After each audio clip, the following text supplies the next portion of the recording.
Всем дизайн! Меня зовут Наталиси, я мать попугаев и первых строителей. И это один из 3 моих огнедышащих попугаев. Сегодня я расскажу вам самую главную проблему всех ремонтирующихся, и мы постараемся с вами ее решить.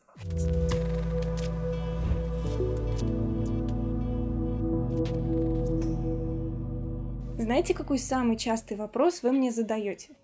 Например, как сочетать столешницу с фасадами кухни или столешницу с фартуком? Или как подобрать цвет дверей под плинтус или под наличники? Или можно ли сочетать коричневую мебель с голубыми стенами? Или как сочетать окна и пол? Как сочетать картины и кухонный гарнитур? Как сочетать подушки и шкаф? Или как сочетать люстру и шторы? И я каждый раз удивляюсь разнообразию этих комбинаций, которые вы подставляете в формулу: один хаотичный элемент плюс второй хаотичный элемент равно где правило, мне срочно нужно правило, как это все сочетать. И совершенно неудивительно, что вы не находите этих правил, потому что комбинаций этих хаотичных элементов огромное множество, и просто невозможно выдумать правила на все эти сочетания. Для человека, который не занимается дизайном, очень странно это слышать, как это так, нет правил сочетания плинтуса и подоконника, что-то вот здесь не то. На самом деле все здесь то, потому что дизайнеры, они не выбирают какие-то отдельные элементы и потом не сидят, не думают, как бы это все сочетать. Нет, дизайнеры отталкиваются не от отдельных элементов интерьера, а от общей концепции.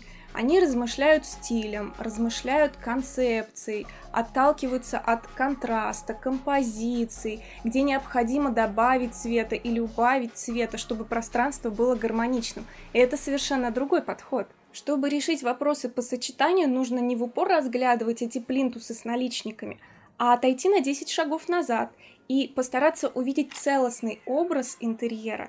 Именно для этого с давних пор дизайнеры и архитекторы думали карандашами и рисовали этот образ на бумаге, чтобы заранее все увидеть. Именно для этого сейчас дизайнеры и архитекторы делают визуализацию интерьера, чтобы понять и воочию увидеть, где необходимо добавить контраста, где необходимо добавить вертикали, например, сделать дверь в потолок, чтобы убрать приземистость у интерьера и вытянуть его наверх, и так далее, и так далее. Только вот таким вот целостным подходом.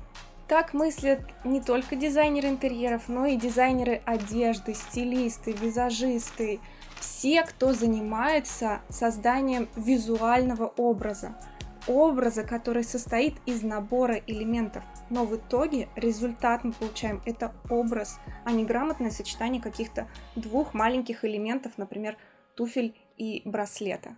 Вот взгляните, как это работает. Например, вы собираетесь в театр. Понятно, что в театр вам нужно одеть что-то строгое, лаконичное и элегантное. Под это определение мы дальше уточняем, что может подходить. Спускаемся на уровень ниже, подбираем сюда, допустим, черное платье, туфли-лодочки и серьги с жемчугом. Элегантно, строго, лаконично. Образ настроения у нас есть. И дальше, если у нас вдруг возникает вопрос, а что же мы можем подобрать сюда к этому комплекту на шею, то ответить на этот вопрос в этих условиях уже не составит никакого труда. Также это работает и с интерьерами. Например, мы выбрали стиль американская классика, и дальше мы можем из составных элементов этого стиля собрать свой образ интерьера в стиле американская классика. Нам для этого нужны элементы, из которых состоит этот стиль. Это, например, белый плинтус, это белый потолочный карниз, это стены серо-бежевого цвета, это двери с филенками, это кухонные фасады с филенками и так далее. И когда мы уже доходим до фартука, мы понимаем, что для целостности этого образа нам не хватает, например, плитки кабанчик или столешницы из мрамора. И у нас образ интерьера нам прямо диктует все оставшиеся детали, и нам очень легко дальше уже подбирать все оставшиеся элементы. Конечно, составить образ интерьера в голове достаточно сложно, особенно если вы не представляете его в объеме и не имеете ни малейшего представления о том, какая будет у вас планировка. Для этого вам, конечно, стоит воспользоваться программами для планирования вашего будущего жилья. Это, например, вот такие, которые вы видите на экране. Либо вы можете прийти ко мне на курс, где мы перестраиваем мышление от того, чтобы рассматривать вплотную плинтуса и цветочки на обоях, до видения концепции и движения от общего к частному, от общей идеи к частным мелким деталям, дополняющим нашу общую концепцию. Для этого мы используем и планировки, и 3D-визуализации, вот это работа наших курсовчан, и чертежи, кстати, и получайте обратную связь лично от меня. Для того, чтобы записаться на курс, вы можете пройти по ссылочке, которую сами знаете где. Я очень надеюсь, что этот ролик и мысль, которую я вам доношу в этом ролике, поможет вам по-новому взглянуть на проблему сочетаний в интерьере. И напишите, пожалуйста, в комментариях, если у вас были проблемы с сочетаниями в интерьере, как вы их решали, либо если у вас сейчас есть какие-то проблемы по сочетанию, теперь вы уже знаете, как задать этот вопрос, вы можете написать его внизу в комментариях, и, возможно, я отвечу именно на ваш вопрос. Подписывайтесь на мой канал, подписывайтесь на Инстаграм, чтобы видеть нас с огнедышащим попугаем чаще.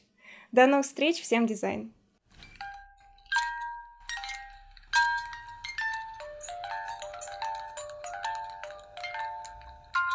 Хорошо.